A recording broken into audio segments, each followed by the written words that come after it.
दोस्तों, आज की कहानी है धिक्कार, जिसके लेखक है मुंशी प्रेमचंद्र। ईरान और यूनान में घोर संग्राम हो रहा था। ईरानी दिन दिन बढ़ते जाते थे और यूनान के लिए संकट का सामना था। देश के सारे व्यवसाय बंद हो गए थे। हल की मुठिया पर हाथ रखने वाले किसान तलवार की मुठिया पकड़ने के लिए मजबूर हो गए। डंडी तौलने वाले भाले तौलते थे। सारा देश आत्मरक्षा के लिए तैयार हो गया था। फिर भी शत्रु के कदम दिन दिन आगे ही बढ़ते आते थे। जिस ईरान को यूनान कई बार कुचल चुका था, वही ईरान आज क्रोध के आवेग की भांति सिर पर चढ़ आता था। मर्द तो रण क्षेत्र में सिर कटा रहे थे और स्त्रियां दिन दिन की निराशाजनक खबरें सुनकर सूखी जाती थीं। क्यों कर लाज की रक्षा होगी? प्राण का भय न था, संपत्ति का भय न था, भय था मर्यादा का। विजेता गर्व से मतवाले होकर यूनानी ललनाओं को घूरेंगे, उनके कोमल अंगों को स्पर्श करेंगे, उनको कैद कर ले जाएंगे। उस विपत्ति की कल्पना ही से इन लोगों के रोए खड़े हो जाते थे। आखिर जब हालत बहुत नाजुक हो गई तो कितने ही स्त्री पुरुष मिलकर डेल्फी के मंदिर में गए और प्रश्न किया, देवी, हमारे ऊपर देवताओं की यह वक्र दृष्टि क्यों है? हमसे ऐसा कौन सा अपराध हुआ है? क्या हमने नियमों का पालन नहीं किया, कुर्बानियां नहीं की, व्रत नहीं रखे? फिर देवताओं ने क्यों हमारे सिरों से अपनी रक्षा का हाथ उठा लिया? पुजारिन ने कहा, देवताओं की असीम कृपा भी देश को द्रोही के हाथ से नहीं बचा सकती। इस देश में अवश्य कोई न कोई द्रोही है। जब तक उसका वध न किया जाएगा, देश के सिर से यह संकट न टलेगा। देवी, वो द्रोही कौन है? जिस घर से रात को गाने की ध्वनि आती हो, जिस घर से दिन को सुगंध की लपटें आती हो, जिस पुरुष की आंखों में मद की लाली झलकती हो, वही देश का द्रोही है। लोगों ने द्रोही का परिचय पाने के लिए और कितने ही प्रश्न किए, पर देवी ने कोई उत्तर न दिया। दो यूनानियों ने द्रोही की तलाश करनी शुरू की। किसके घर में से रात को गाने की आवाजें आती हैं? सारे शहर में संध्या होते स्यापा सा छा जाता था। अगर कहीं आवाजें सुनाई देती थीं, तो रोने की, हंसी और गाने की आवाज कहीं न सुनाई देती थी। दिन को सुगंध की लपटें किस घर से आती हैं? लोग जिधर जाते थे, किसे इतनी फुर्सत थी कि घर की सफाई करता, घर में सुगंध जलाता। धोबियों का अभाव था, अधिकांश लड़ने के लिए चले गए थे। कपड़े तक न धुलते थे। इत्र फुलेल कौन मलता? किसकी आंखों में मद की लाली झलकती है? लाल आंखें दिखाई देती थी, लेकिन यह मद की लाली न थी, यह आंसुओं की लाली थी। मदिरा की दुकानों पर खाक उड़ रही थी। इस जीवन और मृत्यु के संग्राम में विलास की किसे सूझती? लोगों ने सारा शहर छान मारा, लेकिन एक भी आंख ऐसी नजर न आई जो मद से लाल हो। कई दिन गुजर गए। शहर में पल पल पर रण क्षेत्र से भयानक खबरें आती थीं और लोगों के प्राण सूख जाते थे। आधी रात का समय था। शहर में अंधकार छाया हुआ था, मानो शमशान हो। किसी की सूरत न दिखाई देती थी। जिन नाट्यशालाओं में तिल रखने की जगह न मिलती थी, वहां सियार बोल रहे थे। जिन बाजारों में मनचले जवान अस्त्र शस्त्र सजाए ऐंठते फिरते थे, वहां उल्लू बोल रहे थे। मंदिरों में न गाना होता था, न बजाना। प्रासादों में अंधकार छाया हुआ था। एक बूढ़ा यूनानी, जिसका इकलौता लड़का लड़ाई के मैदान में था, घर से निकला और न जाने किन विचारों की तरंग में देवी के मंदिर की ओर चला। रास्ते में कहीं प्रकाश न था, कदम कदम पर ठोकरें खाता था, पर आगे बढ़ता चला जाता। उसने निश्चय कर लिया कि या तो आज देवी से विजय का वरदान लूंगा या उनके चरणों पर अपने को भेंट कर दूंगा। सहसा वो चौंक पड़ा। देवी का मंदिर आ गया था और उसके पीछे की ओर किसी घर से मधुर संगीत की ध्वनि आ रही थी। उसको आश्चर्य हुआ, इस निर्जन स्थान में कौन इस वक्त रंगरेलियां मना रहा है? उसके पैरों में पर लग गए। मंदिर के पिछवाड़े जा पहुंचा। उसी घर से जिसमें मंदिर की पुजारिन रहती थी, गाने की आवाजें आती थीं। वृद्ध विस्मित होकर खिड़की के सामने खड़ा हो गया। चिराग तले अंधेरा। देवी के मंदिर के पिछवाड़े यह अंधेर। बूढ़े ने द्वार झांका। एक सजे हुए कमरे में मोमबत्तियां झाड़ों में जल रही थीं। साफ सुथरा फर्श बिछा था और एक आदमी मेज पर बैठा हुआ गा रहा था। मेज पर शराब की बोतल और प्यालियां रखी हुई थीं। दो गुलाम मेज के सामने हाथ में भोजन के थाल खड़े थे, जिसमें से मनोहर सुगंध की लपटें आ रही थीं। बूढ़े यूनानी ने चिल्लाकर कहा, यही देशद्रोही है, यही देशद्रोही है। मंदिर की दीवारों ने दोहराया, द्रोही है। बगीचे की तरफ से आवाज आई, द्रोही है। मंदिर की पुजारिन ने घर में से सिर निकालकर कहा, हाँ, द्रोही है। यह देशद्रोही उसी पुजारिन का बेटा पासोनियस था। देश में रक्षा के जो उपाय सोचे जाते, शत्रुओं का दमन करने के लिए जो निश्चय किए जाते, उनकी सूचना यह ईरानियों को दे दिया करता था। सेनाओं की प्रत्येक गति की खबर ईरानियों को मिल जाती थी और उन प्रयत्नों को विफल बनाने के लिए वे पहले से तैयार हो जाते थे। यही कारण था कि यूनानियों को जान लड़ा देने पर भी विजय न होती थी। इसी कपट से कमाए हुए धन से वो भोग विलास करता था। उस समय जबकि देश में घोर संकट पड़ा हुआ था, उसने अपने स्वदेश को अपनी वासनाओं के लिए बेच दिया।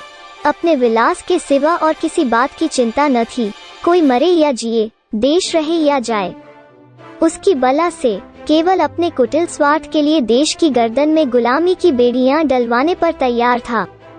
पुजारिन अपने बेटे के दुराचरण से अनभिज्ञ थी। वो अपनी अंधेरी कोठरी से बहुत कम निकलती, वहीं बैठी जप तप किया करती थी। परलोक चिंतन में उसे इहलोक की खबर न थी। मनेंद्रियों ने बाहर की चेतना को शून्य सा कर दिया था। वो इस समय भी कोठरी के द्वार बंद किए देवी से अपने देश के कल्याण के लिए वंदना कर रही थी कि सहसा उसके कानों में आवाज आई, यही द्रोही है, यही द्रोही है। उसने तुरंत द्वार खोलकर बाहर की ओर झांका। पासोनियम के कमरे से प्रकाश की रेखाएं निकल रही थीं और उन्हीं रेखाओं पर संगीत की लहरें नाच रही थीं। उसके पैर तले से जमीन सी निकल गई। कलेजा धक से हो गया। ईश्वर, क्या मेरा बेटा देशद्रोही है? आप ही आप। किसी अंतः प्रेरणा से पराभूत होकर वो चिल्ला उठी, हाँ, यही देशद्रोही है। 4 यूनानी स्त्री पुरुषों के झुंड उमड़ पड़े और पासोनियस के द्वार पर खड़े होकर चिल्लाने लगे, यही देशद्रोही है। पासोनियस के कमरे की रोशनी ठंडी हो गई, संगीत भी बंद था, लेकिन द्वार पर प्रतिक्षण नगरवासियों का समूह बढ़ता जाता था और रह रहकर सहस्त्रों कंठों से ध्वनि निकलती थी, यही देशद्रोही है। लोगों ने मशालें जलाई और अपने लाठी डंडे संभालकर मकान में घुस पड़े। कोई कहता था, सिर उतार लो। कोई कहता था, देवी के चरणों पर बलिदान कर दो। कुछ लोग उसे कोठे से नीचे गिरा देने पर आग्रह कर रहे थे। पासोनियस समझ गया कि अब मुसीबत की घड़ी सिर पर आ गई। तुरंत जीने से उतरकर नीचे की ओर भागा और कहीं शरण की आशा न देखकर देवी के मंदिर में जा घुसा। अब क्या किया जाए? देवी की शरण जाने वाले को अभय दान मिल जाता था। परंपरा से यही प्रथा थी। मंदिर में किसी की हत्या करना महापाप था, लेकिन देशद्रोही को इसने सस्ते कौन छोड़ता। भांति भांति के प्रस्ताव होने लगे। सुअ का हाथ पकड़कर बाहर खींच लो, ऐसे देशद्रोही का वध करने के लिए देवी हमें क्षमा कर देंगी। देवी, आप उसे क्यों नहीं निगल जाती? पत्थरों से मारो, पत्थरों से। आप निकल कर भागेगा, निकलता क्यों नहीं रे काया? वहाँ क्या मुंह में कालिख लगाकर बैठा हुआ है? रात भर यही शोर मचा रहा और पासोनियस न निकला। आखिर यह निश्चय हुआ कि मंदिर की छत खोदकर फेंक दी जाए और पासोनियस दोपहर की धूप और रात की कड़ाके की सर्दी में आप आका जाए। बस फिर क्या था, आन की आन में लोगों ने मंदिर की छत और कलश ढा दिए। अभागा पासोनियस दिन भर तेज धूप में खड़ा रहा। उसे जोर की प्यास लगी, लेकिन पानी कहाँ, भूख लगी, पर खाना कहाँ। सारी जमीन तवे की भांति जलने लगी, लेकिन छां कहाँ। इतना कष्ट उसे जीवन भर में न हुआ था। मछली की भांति तड़पता था और चिल्ला चिल्ला कर लोगों को पुकारता था, मगर वहां कोई उसकी पुकार सुनने वाला न था। बार बार कस्में खाता था कि अब फिर मुझसे ऐसा अपराध न होगा, लेकिन कोई उसके निकट न आता था। बार बार चाहता था कि दीवार से टकराकर प्राण दे दे, लेकिन ये आशा रोक देती थी कि शायद लोगों को मुझ पर दया आ जाए। वो पागलों की तरह जोर जोर से कहने लगा, मुझे मार डालो, मार डालो, एक क्षण में प्राण ले लो, इस भांति जला जला कर न मारो। ओ हत्यारों, तुमको जरा भी दया नहीं। दिन बीता और रात, भयंकर रात आई।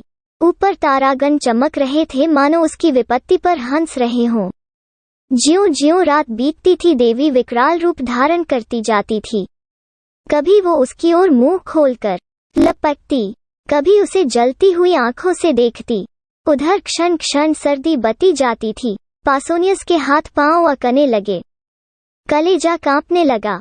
घुटनों में सिर रखकर बैठ गया और अपनी किस्मत को रोने लगा।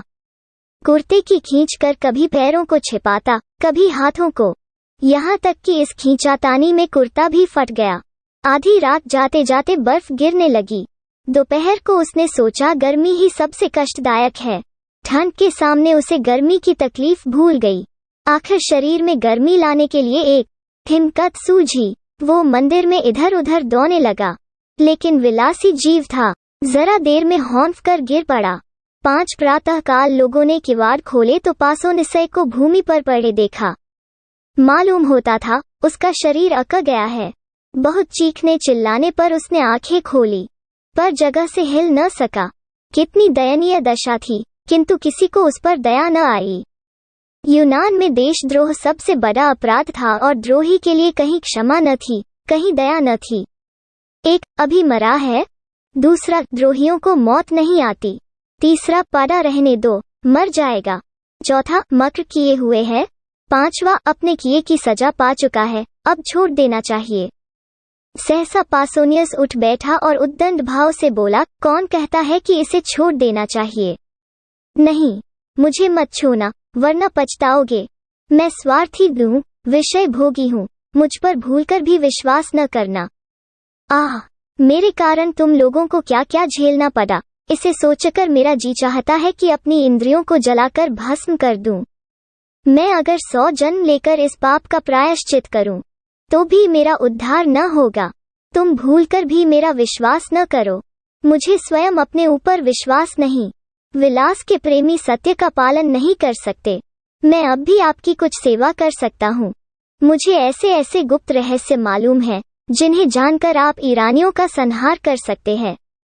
लेकिन मुझे अपने ऊपर विश्वास नहीं है और आपसे भी यह कहता हूँ कि मुझ पर विश्वास न कीजिए। आज रात को देवी की मैंने सच्चे दिल से वंदना की है और उन्होंने मुझे ऐसे यंत्र बताए हैं जिनसे हम शत्रुओं को परास्त कर सकते हैं। ईरानियों के बढ़ते हुए दल को आज भी आन की आन में उड़ा सकते हैं। लेकिन मुझे अपने ऊपर विश्वास नहीं है।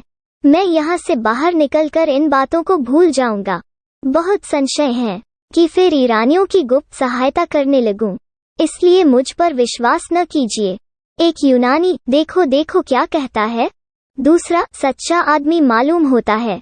तीसरा, अपने अपराधों को आप स्वीकार कर रहा है।